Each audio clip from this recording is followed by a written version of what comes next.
કડીમાં ક્ષત્રિય યુવાનો ઉપર હુમલો, ન્યાયની માંગ સાથે ઉગ્ર રોષ। મહેસાણા જિલ્લાના કડી શહેરમાં ક્ષત્રિય સમાજના યુવાનો ઉપર થયેલા હુમલાની ઘટનાએ સમગ્ર વિસ્તારમાં તણાવપૂર્ણ માહોલ ઊભો કર્યો છે।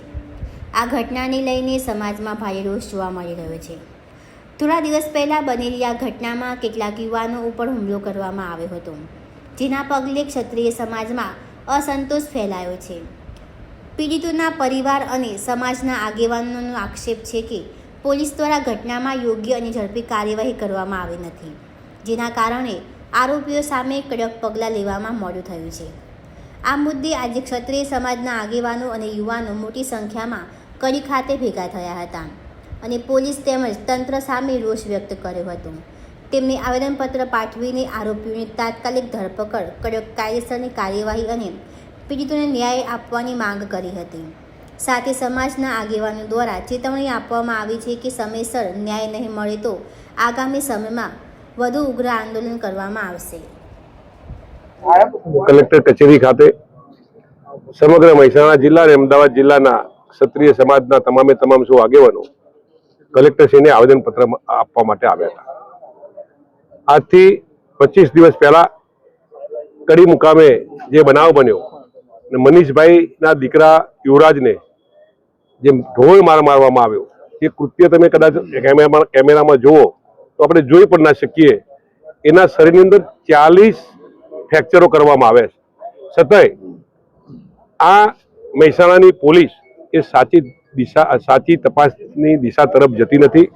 એના કારણે સમગ્ર ક્ષત્રિય સમાજમાં રોષની લાગણી ફેલાયેલી છે। આજે જે ક્ષત્રિય સમાજ દ્વારા જે રેલી કાઢી અને કલેક્ટરશ્રીને આવેદનપત્ર આપવામાં આવ્યું ત્યારે અમારે કોઈ સમાજ સામે વાંધો નથી, કોઈ સમાજને આમાં લેવા દેવા નથી। જે લોકોએ આ કૃત્ય કર્યું છે એ કૃત્ય કોના કહેવાથી કર્યું છે, એવા તોમતદારોને કોણ સાથ અને સહકાર આપે છે? રાજકીય માણસના સથવારે જો તમે આવા ગુનેગારોને સાવરવામાં આવે અને એવા ગુનેગારોને સાવરી એનું નામ નથી આવતું, એના કારણે તમામે તમામ ક્ષત્રિય સમાજમાં જે રોષ છે એના કારણે આ રેલીનું આયોજન કરવામાં આવ્યું હતું। અમે કલેક્ટરશ્રીને વિનંતી કરી છે અને ડીએસપીને પણ વિનંતી કરવા માગીએ છીએ કે જે સાચા ગુનેગારો હોય એનું એફઆઈઆરમાં નામ આવે, 307 દાખલ કરવામાં આવે અને એક પણ નામ ખોટું ના આવે એની ચિંતા સાથે આમાં તમે આગળ વધો। એટલા માટે તમામે તમામ ક્ષત્રિય સમાજના આગેવાનો આજે આ રેલીના સ્વરૂપે આપના તેઓ આવેદનપત્ર આપવા માટે આવેલા। શું સમગ્ર ઘટના હતી અને ક્યાં રજૂઆત કરવામાં આવી છે? ગઈ 10 તારીખ રાત્રે લગભગ 12 વાગ્યા આસપાસ મારો દીકરો રવિરાજસિંહ ભવ્ય સ્ક્વેરે ખાલી પાણી પીવા ઉભો રહેલો, એની સાથે એના 3 મિત્રો હતા।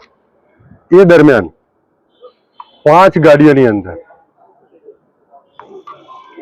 લગભગ 20 થી 25 જેવા લુખ્ખા તત્વો કે જે અસામાજિક કહી શકાય એવા લોકો ધારિયા, કોઢી, 2 બંદૂકો હતી, હથોડા, આવા બધા હથિયારોથી એકવાર પહેલા ગાડીથી ટક્કર મારે છે, વેન્યુ ગાડીથી, અને જેવો એ પડી જાય છે એટલે તરત આટલા બધા ઈસમો આપ સીસીટીવી ફૂટેજની અંદર પણ જોઈ શકો છો।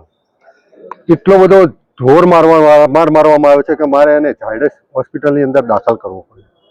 પરિસ્થિતિ એની ખૂબ નાજુક છે, બંને પગ ખૂબ જ ખરાબ રીતે 30 થી 35 ફ્રેક્ચર થયા છે। એક ધાર્યું હાથે ઉપર વાગ્યું છે, સદનસીબે દીકરાની જીવ બચી ગયો છે, પણ એવું કહી શકાય કે અધમરેલી હાલતમાં છે। આવા સંજોગોની અંદર જ્યારે આપણે એફઆઈઆર નોંધાવવા જઈએ છીએ આપણી પૂરી વિગતો લેવામાં આવતી નથી। અસામાજિક તત્વો જે છે, જે 4 નામ આપણા આપ્યા, એ સિવાય આજ દિન સુધી આજે 20 દિવસ થયા એક પણ આરોપી અમને મળતો નથી।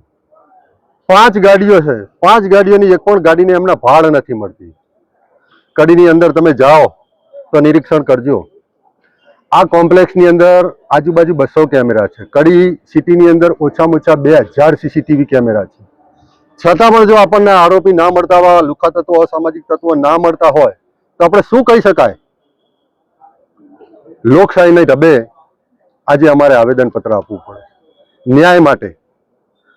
એટલા માટે કે આજે મારા દીકરા જોડે થયું છે, કાલે બીજા જોડે થશે, પરમ દિવસે ત્રીજા જોડે થશે, તો શું આ ચલાવી લેવાનું? પોલીસની ફરજ આવે છે, ક્યાંક કાયદાની પ્રશાસનની ફરજ આવે છે કે અમને સાચા ગુનેગારો પકડવા જોઈએ.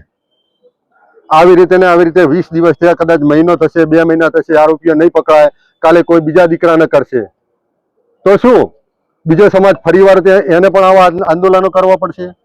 ભવિષ્યની અંદર જો અમને ન્યાય નહીં મળે ને, તો સમગ્ર ગુજરાતનો ક્ષત્રિય સમાજ અમે એક કરશું, સમગ્ર ગુજરાતનો, અને પ્રશાસનને જણાવીશું કે અમને ન્યાય આપો, અમારે ન્યાય જોઈએ છે, લોકશાહી ઢબે ન્યાય જોઈએ છે, અમારે બીજું કંઈ જોઈતું નથી. અમારા દીકરાને જે વાગ્યું છે એ તો ચલો સમય જતે ઘાય રૂજાઈ જશે. કોઈ સમાજ ઉપર તમે આવા બધા ઘા કરો છો, એ વર્ષોના વર્ષો રૂજા છે. પ્રશાસનને અને પોલીસ ખાતાને મારી એક જ વિનંતી છે કે સાચા આરોપી પકડો, હથિયારો પકડો, 5 ગાડીઓ જે છે કવરમાં લો અને સાચી કાર્યવાહી કરો.